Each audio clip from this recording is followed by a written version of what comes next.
A child's fear and reluctance to ask is a common problem and can be resolved with attention, support, and understanding. Give the child a chance to feel his fear and listen seriously.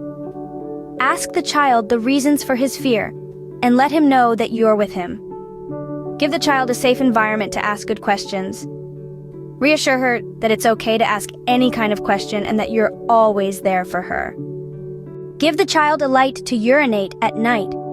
Provide a safe environment for him to dream comfortably and safely. It is normal for a child to urinate every night, but if this problem increases, check if the child is being taught well or if there is social calm. Allow the elder brother to take an interest in the details of his younger brother and help him.